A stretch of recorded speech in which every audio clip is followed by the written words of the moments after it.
చాలా మంది అడిగేటటువంటి క్వెషన్ ఏంటి అంటే సార్ మా పిల్లల్ని స్టేట్ సిలబస్ చదివిపియాలనా? లేకపోతే సిబిఎస్ఈ చదివిపియాలనా? వీటితో పాటే ఐఐటీ సెక్షన్‌లో ఉంచాలని చెప్పి చాలా మందయితే నాకు కామెంట్ చేస్తున్నారు. చాలా మంది అడుగుతున్నారు. సో, మరి మీ పిల్లల్ని స్టేట్‌లో జాయిన్ చేయాలనా? సిబిఎస్ఈ లేకపోతే ఐఐటీలో ఉంచాలనేదైతే ఈ వీడియోలో ఒక క్లారిటీ ఇస్తాను. ఈ వీడియో అయితే చివరి వరకైతే చూడండి. So, hi hello this is Srinivas. Welcome to talent calls. So, ఈ వీడియో నచ్చితే లైక్ చేయండి, షేర్ చేయండి. సో, మన వీడియోలోకెళ్ళిపోదాము. చాలా మంది అడిగే క్వెషన్ ఏంటి అంటే స్టేటు, సిబిఎస్ఈ జనరల్ ఉంటుంది కదా! దేంట్లో జాయిన్ చేయాలని చెప్పేసి అడుగుతున్నారు. సో, దేంట్లో జాయిన్ చేసినా ఏం కాదు. అంటే స్టేటు ఆంధ్ర, తెలంగాణ స్టేట్ కావచ్చు, లేకపోతే సిబిఎస్ఈ ఎన్‌సీఈఆర్‌టీ సిలబస్ ఉంటుంది కదా! సిబిఎస్ఈ దాంట్లో జాయిన్ చేసి రెండిట్లో దేంట్లో జాయిన్ చేసినా ఏం కాదు. అంటే ఏదైనా ఒకటే. ఇంకా చాలా మంది అడిగేటటువంటిది ఏంటి అంటే ఐఐటీ ముఖ్యమా? ఐఐటీ బాగా ఇంపార్టెంటా? దాంట్లో జాయిన్ చేయాలా? అని చెప్పేసి అడుగుతా ఉంటారు. ఇక్కడ ఐఐటీలో చాలా మంది చేసేటటువంటి పేరెంట్స్ చేసే తప్పు ఏంటి అంటే ప్రతి పిల్లవాడిని తీసుకెళ్ళి ఐఐటీలో జాయిన్ చేస్తాం. అంటే ఇప్పుడు మనకి ఇక్కడ జనరల్ సిలబస్‌తో పాటు స్టేట్, సిబిఎస్ఈ జనరల్ సిలబస్‌తో పాటు ఇది కాకుండా ఇంకా అడిషనల్‌గా ఐఐటీ బుక్స్ ఉంటాయి కదా! ఐఐటీ సిలబస్ ఉంటుంది. ఆ సెక్షన్‌లో జాయిన్ చేస్తారు. అంటే ఐఐటీలో జాయిన్ చేస్తే అదేదో గొప్ప లేకపోతే ఏదో బావుంటుందని చెప్పేసి దాంట్లో జాయిన్ చేస్తా ఉంటారు. సో, అందులో జాయిన్ చేస్తే చాలా మంది పిల్లలైతే ఇబ్బంది పడతా ఉంటారు. ఎందుకు ఇబ్బంది పడతా ఉంటారు అంటే ఐఐటీలో ఎలాంటి వాళ్ళు జాయిన్ చేయాలి అంటే బాగా షార్ప్‌గా ఉన్నటువంటి పిల్లలు, బాగా ఎక్కువ నాలెడ్జ్, బాగా గ్రాస్పింగ్ పవర్ బాగా ఉన్నటువంటి పిల్లల్ని జాయిన్ చేస్తే అందులో సక్సెస్ అవుతారు. అది గట్టిన అవుతారు. కానీ అట్లా కాకుండా యావరేజీ, బిలో యావరేజీ కొంచెం 60-70% పిల్లల్ని కూడా తీసుకెళ్ళి అందులో ఏస్తా ఉంటారు. వాళ్ళు ఇబ్బంది పడతా ఉంటారు. ఎందుకు ఇబ్బంది పడతారో కూడా మీకు చెప్తాను. ఎందుకు అంటే ఇక్కడ మనకి స్టేటు, సిబిఎస్ఈ జనరల్ సిలబస్‌తో పాటు ఐఐటీ కూడా ఉంటుంది కదా! ఐఐటీ సెక్షన్‌లో చాలా స్కూళ్ళలో పెద్ద పెద్ద స్కూళ్ళ ఐఐటీ సెక్షన్‌లో జనరల్ సిలబస్ చెప్పరు. మనకిక్కడ స్టేటు, సిబిఎస్ఈ ఏదైతే ఉందో ఈ సిలబస్ చెప్పరు. ఇది వీళ్ళనే చదువుకోమని చెప్తారు. మ్యాథ్స్ అయితే వీళ్ళనే చేసుకోమని చెప్తారు. ఓన్లీ ఐఐటీ మాత్రమే చెప్తారు. ఒకవేళ జనరల్ సిలబస్ చెప్పినా కూడా వాళ్ళు ఏదో జస్ట్ ఒక 2, 3 మంత్స్ ఏదో అట్లా అనిపిస్తారు. ఎందుకు అంటే ఐఐటీలో ఉన్నటువంటి పిల్లలు జనరల్ సిలబస్ ఏదైతే ఉందో దీన్ని ఊదేస్తారన్నమాట. అట్లా ఉంటారు పిల్లలు. అక్కడ ఒక సెక్షన్‌లో ఒక 30 మందో, 40 మందో అట్లాంటి వాళ్ళ స్కూల్‌లో 2 సెక్షన్‌లు ఉంటే, ఆ 2 సెక్షన్‌ల పిల్లలు అలానే ఉంటారు.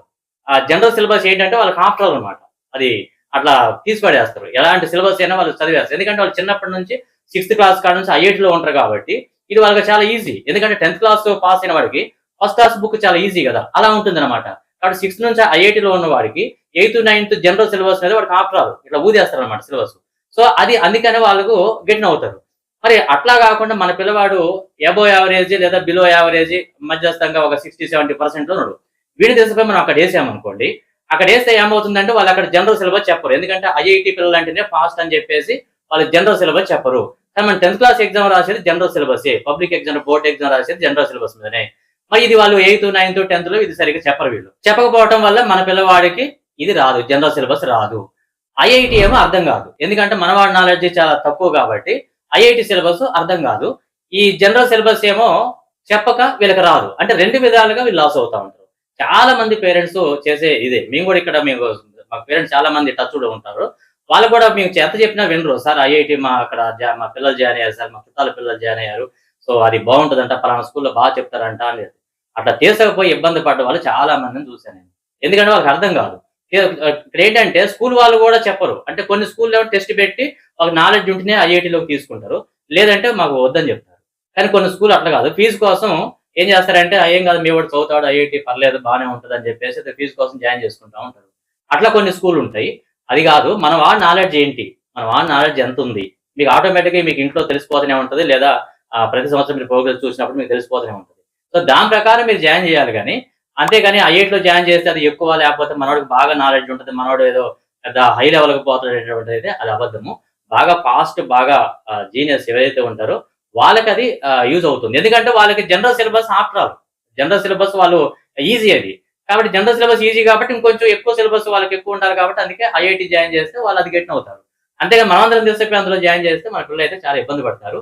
అట్లా కాదు మీరు ఒకసారి పేరెంట్స్ ఆలోచించుకొని స్టేట్ సిలబస్ జనరల్‌లో ఉంచినా సరిపోద్ది.